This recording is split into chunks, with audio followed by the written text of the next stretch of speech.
Assalamualaikum warahmatullahi wabarakatuh. Halo teman-teman, ketemu lagi di channel YouTube aku, Surya Suryaningsih. Jadi teman-teman, pada kesempatan kali ini kita akan membahas mengenai laporan perubahan modal. Tapi sebelumnya, buat teman-teman yang belum subscribe channel YouTube aku, jangan lupa untuk subscribe, tekan tombol bell, like, dan komen ya teman-teman. Terima kasih. Oke teman-teman, tanpa lama-lama lagi kita langsung aja membahasnya. Pengertian dari laporan perubahan modal. Laporan perubahan modal itu adalah jenis laporan yang di dalamnya terdapat informasi tentang perubahan modal atau ekuitas perusahaan pada periode tertentu. Jadi, laporan perubahan modal ini menggambarkan adanya perubahan pada suatu modal entitas, teman-teman. Laporan ini dapat memberikan informasi seberapa besar terjadi perubahan modal dan apa saja yang menyebabkan terjadinya perubahan tersebut. Nah, kita lanjut untuk tujuan dari laporan perubahan modal. Yang pertama itu untuk mengikhtisarkan aktiva pembayaran dan investasi serta dana yang dihasilkan selama satu periode akuntansi.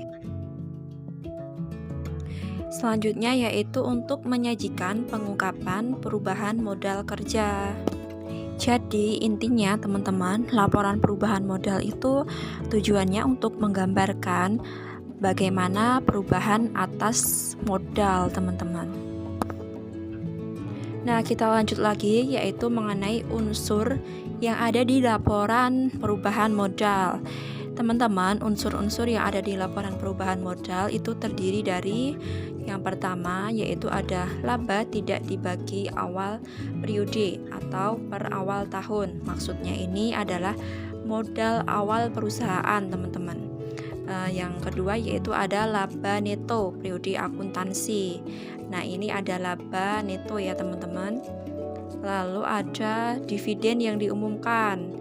Selanjutnya yaitu ada laba tidak dibagi per akhir periode. Maksudnya itu laba ditahan ya, teman-teman. Kalau pengertian dari aku lebih gampangnya itu gini, teman-teman.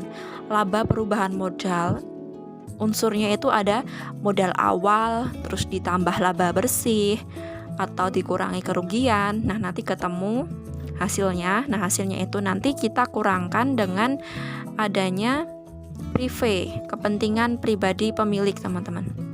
Lalu kita kurangi lagi kalau misalnya ada pembagian atas dividen, teman-teman, gitu.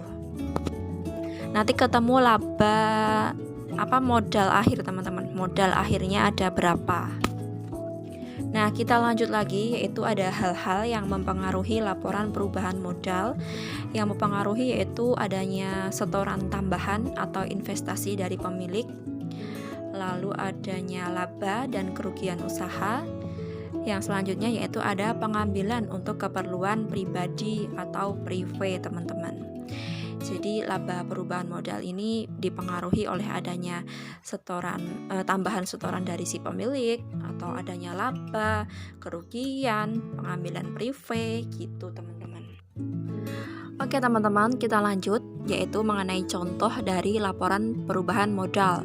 Kalau di sini itu dinamakan dengan laporan perubahan laba ditahan. Tidak jauh beda ya teman-teman. Kalau laba ditahan itu ada di kayak perusahaan yang menjualkan sahamnya itu loh, teman-teman. Terus dia bagiin dividen. Nah, kalau laporan perubahan modal itu ya atas modalnya perusahaan gitu, yang kayak modal-modal perusahaan dagang biasa gitu loh, teman-teman. Perusahaan dagang, perusahaan jasa itu biasanya menyebutnya dengan modal. Nah, kita lanjut ya teman-teman. Yang pertama itu kita harus menuliskan yang atas itu nama perusahaannya itu nama perusahaan apa.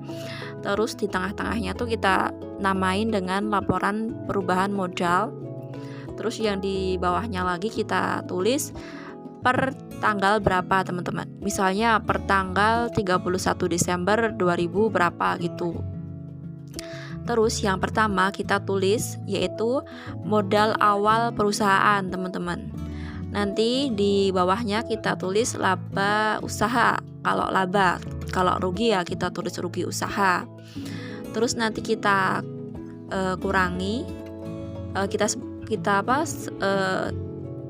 kita kurangkan gitu, maksudnya menjadi pengurang atas modal.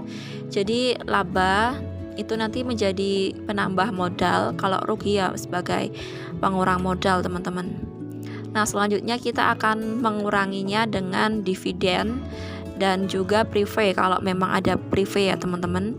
Nah, selanjutnya kita akan ketemulah yang dinamakan dengan modal akhir, teman-teman. Gitu, teman-teman. Oke, teman-teman, jadi itu dulu ya yang dapat kita pelajari pada hari ini. Semoga bermanfaat buat aku dan juga teman-teman. Tentunya kita di sini belajar bareng-bareng. Semoga kita dapat mengambil manfaatnya, teman-teman. Oke, itu dulu. Jangan lupa untuk komen ya, teman-teman. Kita akan bahas lagi mengenai akuntansi dan jangan pernah bosan belajar ya, teman-teman. Oke, semangat. Terima kasih. Jangan lupa like, subscribe, komen, share. Terima kasih. Wassalamualaikum warahmatullahi wabarakatuh. Dadah.